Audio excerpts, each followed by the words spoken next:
You're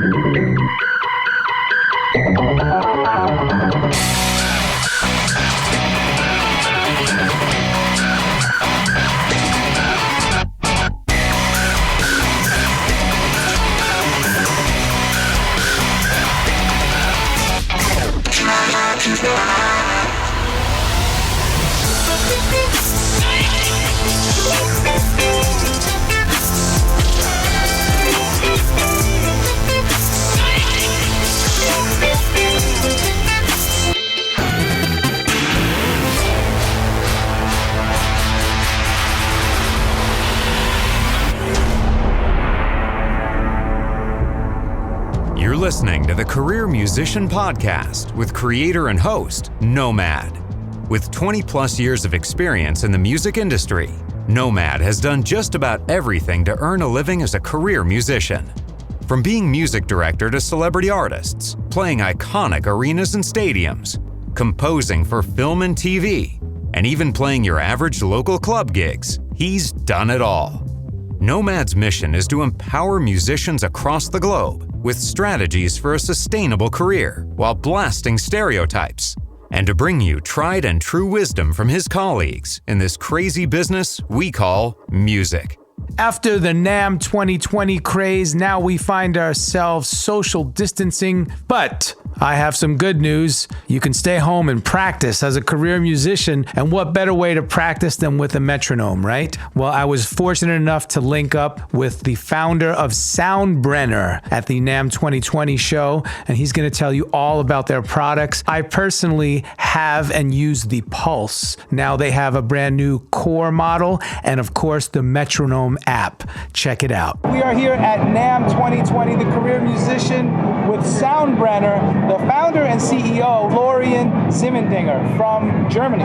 That's right. But now you live in Hong Kong. That's right. Because your offices are there.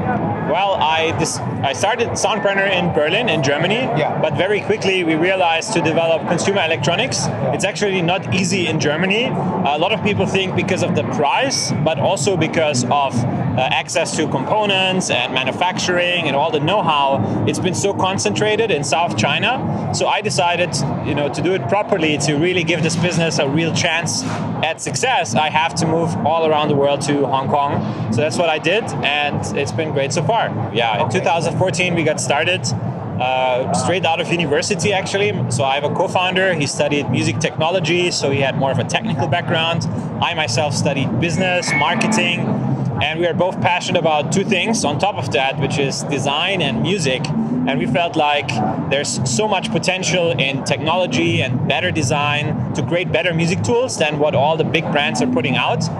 We felt like we have no resources and no idea what we're doing, but there has to be a better way, so let's give it a shot. And so out of university, we tried, and against our own expectation, we actually managed to ship a product, and people loved it, and now we just shipped the second one. So it's been an exciting ride so far. 5 years later, that's amazing. So did it start with the app or the Pulse, or was it a joint effort?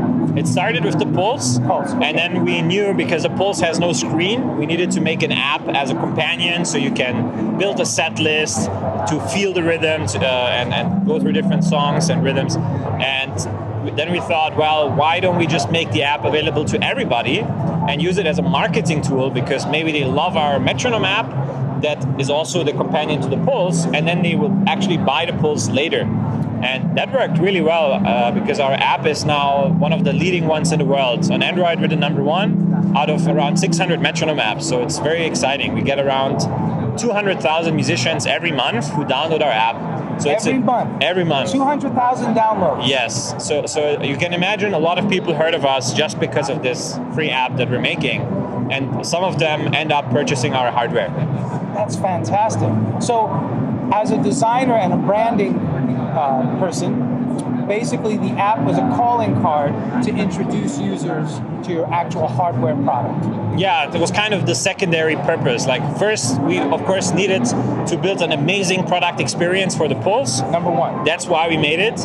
But then we thought, now that we already have it, should we lock it behind the Pulse? We can just make it available for free. it works with the click. And then once you have it and you like our interface, you like what we're doing, you may want to upgrade to a solution with no annoying click, which is the Pulse. And yeah, that worked. That's brilliant. So, what instrument do you play, or instruments? I personally play piano. Okay. And then my co-founder, he's a drummer. He was much more active in bands than me. And of course, in the company, basically everybody plays music. We have some really great musicians from all like that's really important to us, that we want to represent all musicians, because rhythm is universal. There's no type of music or instrument where you don't have to care about time. So that's right. That's right. I always say it's punctuality and rhythm time, right? The most two important essences of time for musicians, if you will. Yeah, that's right. So how did you come about this idea? Were you practicing, Bach etudes one day, and then you realized, oh shoot, I need a better metronome solution? Or how did you, unravel that? Yeah, actually, we were active in Berlin in the startup scene, my co-founder and me, and we ran into someone else who helped us get started. So he's actually a classical musician who plays in orchestras, and he had the simple idea of syncing musicians with a vibration.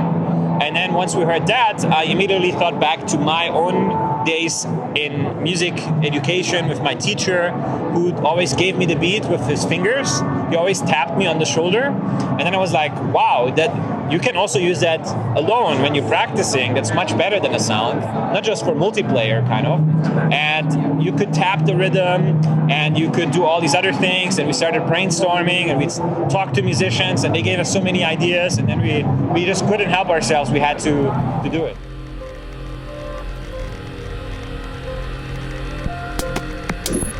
Being a career musician is more than just gigs and sessions. Are you a career musician? Find out on the Career Musician Podcast, streaming everywhere. Hi, I'm Nomad, host for the Career Musician Podcast. In my 30 years plus as a professional musician, I've done just about everything to earn a living in this crazy biz. Studio musician, world tours, local club gigs, teaching, composing for TV and film, you name it, I've done it. Through this process, I've curated a vast network of talented music makers and shakers, so now I'm sharing with you their insider look of the industry with advice and anecdotes of which I think you'll thoroughly enjoy. It is my desire to inspire, motivate, teach, and reappropriate the power that musicians have in the art of music itself. Sign up for the Career Musician newsletter at thecareermusician.com. Shifting from a visual metronome to a vibrating, pulsing metronome that you can feel, I think, I've been using it, by the way, I love it. I think initially, there's a little bit of a transition that the user has to get used to. Yeah, absolutely. Once you internalize it, then it becomes second nature. Can you expound on that? How do you feel about any tips or tricks or the process therein? Yeah, exactly. Like you can kind of imagine it. I mean, you know it, but as a listener, if you've never ever played to a click track and you use it for the first time, you're probably not going to be able to stay on it. And the Pulse and now the Core is kind of a similar new dimension to playing on time that you all first need to get used to. But it pays off, because once you actually learn how to play with a vibrating metronome, then you can enjoy it forever, for the rest of your life, without an annoying click sound. And I think the best way to get used to it is to try different positions. It actually makes a big difference if you use it on your wrist, your arm, your chest, your leg. So you can really experiment what do you like. Do you like longer vibrations that are a bit stronger, or shorter vibrations that are a bit weaker? Right.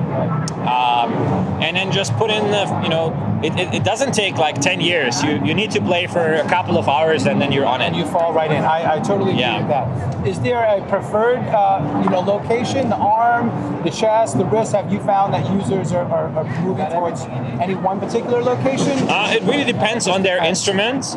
That's the biggest thing. So for example, for drummers, usually the wrist is too weak, so they prefer the chest or the upper leg, for example.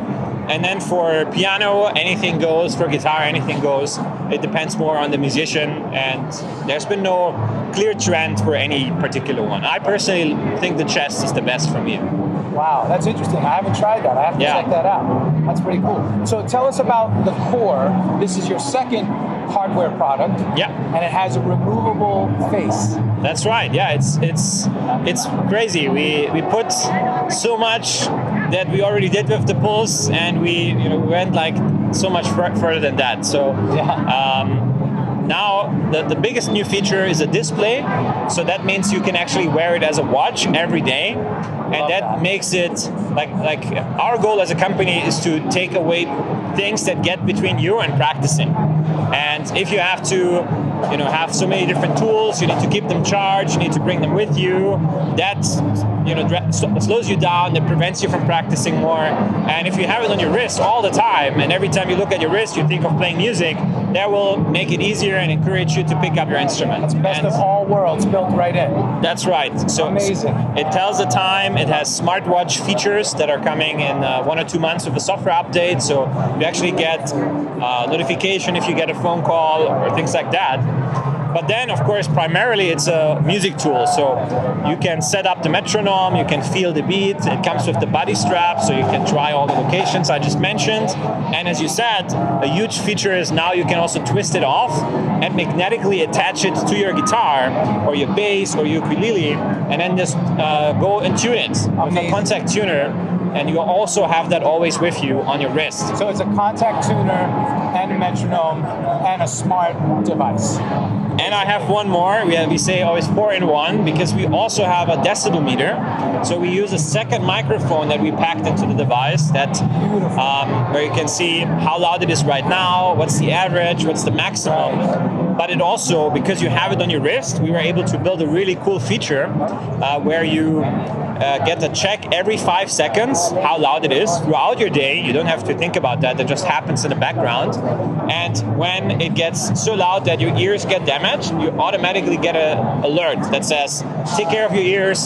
So if you're at a concert and you don't have to worry about it, you just wait until your core tells you, hey, now you should use earplugs, and then you do, and you're safe, and your hearing will be preserved. So that's brilliant. Not to mention the fact that a lot of times we're in venues and we have to observe a certain decibel level. Yeah. We can't go above that decibel. That's right. Especially when we play symphony halls and whatnot. So you just pull out your watch, and 3 seconds you have the decibels, and you're ready to go. Yeah. So amazing. Okay, so this is the Career Musician Podcast, right? Empowering musicians with information and knowledge and encouragement to go out there and be successful in their careers.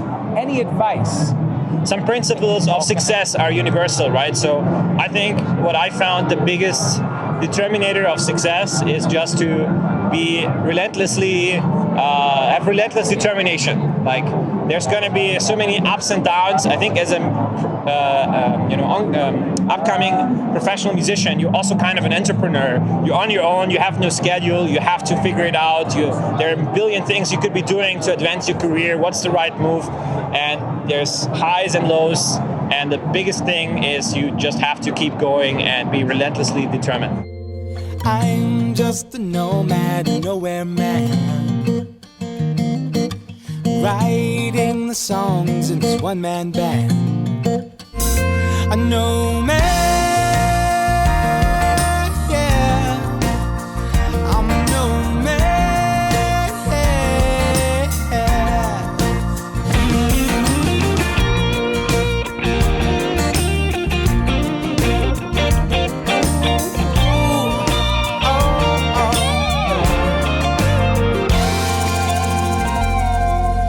hush now, darling, you'll be fine.